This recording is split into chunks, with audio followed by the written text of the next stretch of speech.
last time I was on the air, which was with John, where I covered for him in the morning, just before Christmas, and it happened to be just a day or two after Attorney General Mark Herring had taken pretty bold unilateral action to eliminate some of the reciprocity agreements that we had with as many as 25 other states. Those agreements that allow, if you've got a concealed carry permit in Virginia, that they'll work in other states and vice versa. Well, if you can recall, obviously this became a big political issue as we went into the 2016 General Assembly session. A lot of scrambling because it stood the way it was as of March 1st. Would have taken a lot of law-abiding citizens and potentially turned them into criminals for doing the same thing that they'd been doing for years. And needless to say, a number of senators' delegates went to work to try to figure out a way through this, working with the governor's office, and they were able to come up with a compromise. Spearheading that effort on the House side was my good friend, Delegate Michael Webert from Fauquier County. And he ended up carrying a bill that was HB 1163. And we're going to talk about that bill with the delegate and another one of his gun-related bills, HB 119. Mike, a great Second Amendment defender. And glad to have Delegate Michael Webert on the air with us. You there, Michael?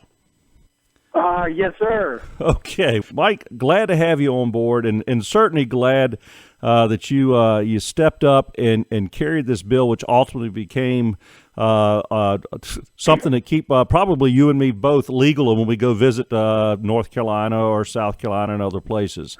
Give me some background on what got you started on this particular bill, how it worked its way through the system, and where it stands now.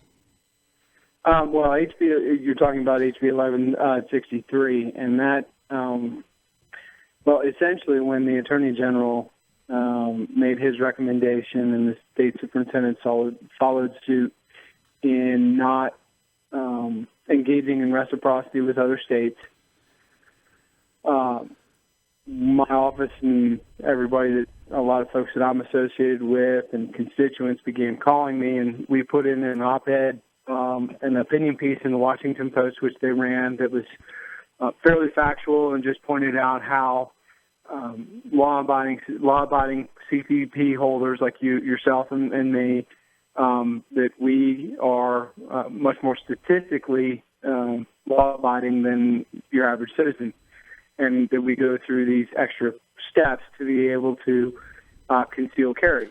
And that obviously wasn't good enough because it didn't get us back into the posture of freedom that we were once in. So we began to work on legislation, and then as we put in our original legislation, working with the chairman, Chairman Lingenfelter as well, helped us with the draft, the original draft, and then as Bryce and Todd Gilbert, Senator Reeves, Delegate Gilbert, Delegate Lingenfelter, and myself began to work. Bryce began to work with Senator Peterson and the governor's office, and we ultimately struck the deal in the language that we have now. The language that we have now drifts away from the original legislation, or the original code, in that the Attorney General no longer has a say. The superintendent is going to enter into reciprocity with states that have reciprocity, agreements and code and all that good stuff. So, with the exception of a few far left states such as California, Washington, Maryland, we will have reciprocity with almost any state. Well, what was really outstanding with this bill, from what I understand, is the original agreements we had, I think, was with 25 other states. But under your bill, we've now expanded that significantly. Is that something that where does it go from here with these other states? Obviously, we're going to recognize their concealed carry permits. Will they just automatically recognize ours, or are there some additional processes to go through there? Well, there are states that have automatic as long as you recognize theirs. There are states, essentially, what our language also states, that is, if a state has a 24-hour database. So, for instance, if somebody from Georgia gets pulled over in the Commonwealth and they have a CCP and Georgia has a 24-hour access, then we will reciprocate with them almost automatically. The superintendent, as of July 1st, has 60 days to start entering into reciprocity agreements with other states. Other states have requirements that you must have a minimal standard to be able to conceal carry.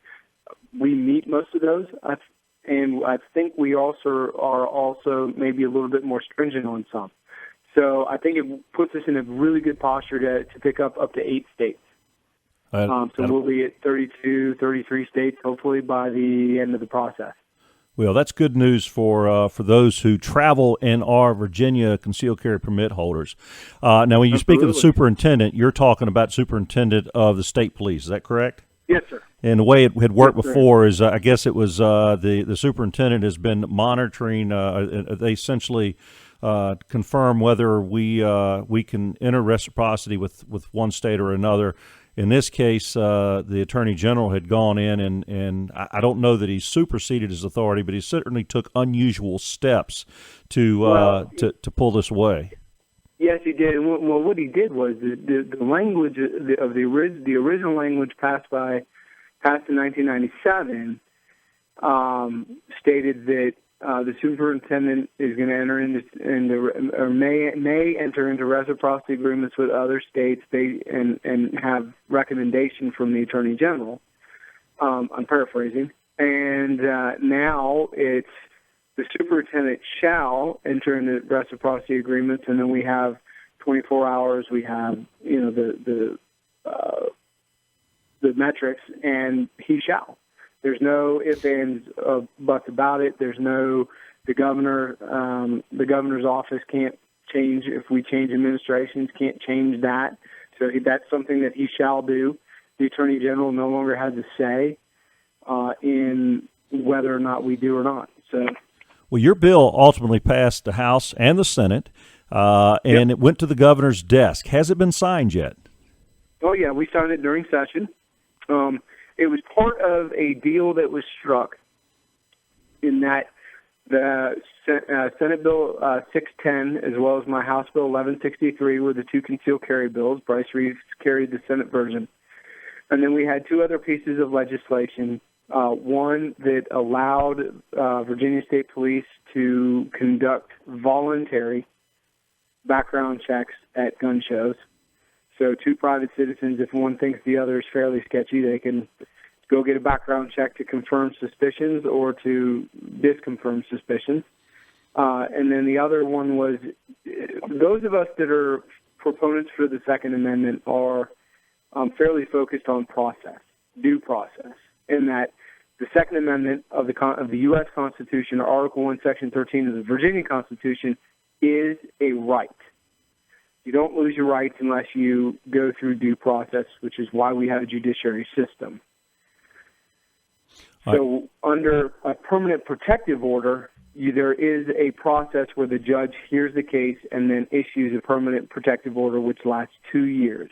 In that case, as is exactly like federal law now in the Commonwealth, you would lose your ability to possess a firearm.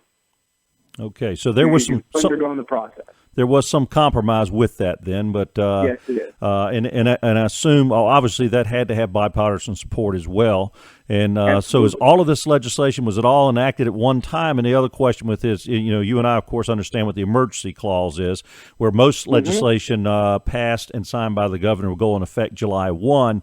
Emergency clause will make that piece of legislation go into effect immediately upon the governor's signature. So how did these bills fall out there? These were signed immediately. He signed my bill first. There were pro Second Amendment proponents that were really worried that he would just veto that and run with the others. So he signed the concealed carry permits first. And essentially it starts July 1. The old agreements, the State Patrol, from what I understand, has basically said we're just going to honor the old ones continually. We'll extend that time frame. And so he'll begin on July 1 for the expanded states. Is there any indication, obviously now we do have kind of a gentleman's agreement between March and July 1, as far as us, Virginia, accepting the concealed carry permits from these other states. What about these other states? Because some of those did, in fact, have automatic suspension of reciprocity if we dropped it. So has there been any communication with these other states? And my point is, for those of the listeners out there that conceal carry and they're getting ready to take off on a road trip, are they taking a chance of running afoul of the law in some of these other states? I would say to be on the safe side, I would check with the State Patrol. You can also check with the Virginia Citizens Defense League. They've got information on that if you go to their website. Because, so for instance, I believe that Pennsylvania is one of those states that immediately dropped us and kind of just said, until we absolutely know that you have this, that we're going forward, we're not going to honor. So I would double check with state police to ensure that the state that you're going to does in fact have reciprocity with Virginia. Starting July 1, as the superintendent has 60 days, so he has 60 days from July 1 to re-enter or enter into reciprocity agreements with as many states as we can. Okay, so the rule is you concealed carry permit holders out there, including Michael and myself, or Delegate Webert and myself, is if we're going to travel outside of Virginia obviously we can still carry our firearms in open carry in those states and those localities where it's legal. But if you're going to carry conceal until 60 days after this July 1 date, best to check with the state police on those states you're going to be traveling through. But ultimately, this is going to be a good deal for Virginians and a tremendous revival of the rights that we had to carry our firearms concealed with permits, as you mentioned, and to be able to protect ourselves as we see fit. Absolutely. Well, I think that's a big thing. As you brought up earlier, those people that have gone through the concealed carry permit, we've had our background checks, we've got our fingerprints on file. There's all kinds of information out there that to show that we're law-abiding citizens. So I'm glad to see that you get that through. There's another gun bill that you carried, and this is probably in response to some of the current events, and that was HB 119. As I look at the legislative information page, it's regarding allows a member of the Virginia National Guard possess a concealed handgun at National Guard facilities. Can you tell me where that bill came from, where it ended up? Well, essentially it was the incident where the Marine was attacked at his recruiting station, and under the law, he couldn't have his own personal firearm due to the federal regulations. And while Virginia, we obviously can't regulate what the federal troops do, but we do have some ability to regulate the National Guard. And essentially, we thought that, hey, if you're able to carry, you have a concealed carry permit, you should be able to carry your firearm at all times on National Guard property, recruiting property, to be able to protect yourself as well as your fellow soldiers. So we put legislation forward, and as it came forward, a colleague of mine, Scott Taylor from Virginia Beach, and a former Navy SEAL carried very similar legislation. And when we started looking at the legislation, we realized that his bill was a little bit broader.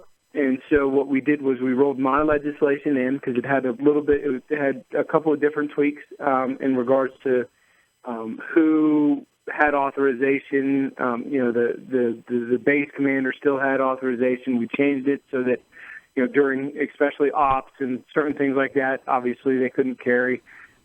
Defining, using, and because of his military background and his ability to work with some folks, we were able to craft the bill so that it was better suited for the National Guard. Well, you and I served together. Delegate Webert and I came in as freshmen together, and I know many times over our time and working side by side, every now and then you'd ask a question and say, "That's not a law already?"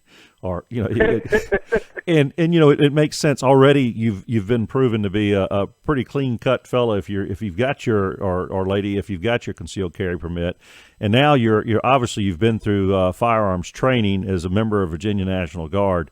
And the fact that they weren't necessarily allowed to carry to protect themselves, protect their fellow soldiers or visitors to these centers, it is bizarre. So that's a good bill. Glad you got it through. I still kind of scratch my head and go, really, that wasn't already allowed? But we could probably share stories about those kinds of bills for much longer than this half-hour segment. Delegate Webert, go ahead. As well as Mike, why is that a law? Yeah, no doubt. Really, that's a law. Maybe I'll have time a little later to share some stories on some of the things you just wouldn't believe out there. Well, listen, Delegate Webert, I appreciate you calling in this morning. I certainly, on behalf of all the Second Amendment supporters, concealed carry permit holders, appreciate your efforts to get our rights back and to look out for your constituents. I'd say job well done. And I'm glad that you were able to join us this morning. So, thank you for having me, Mike. I really do appreciate it. It's always good fun. It's always good to talk to good friends. Well, same here, and we're glad to have you on.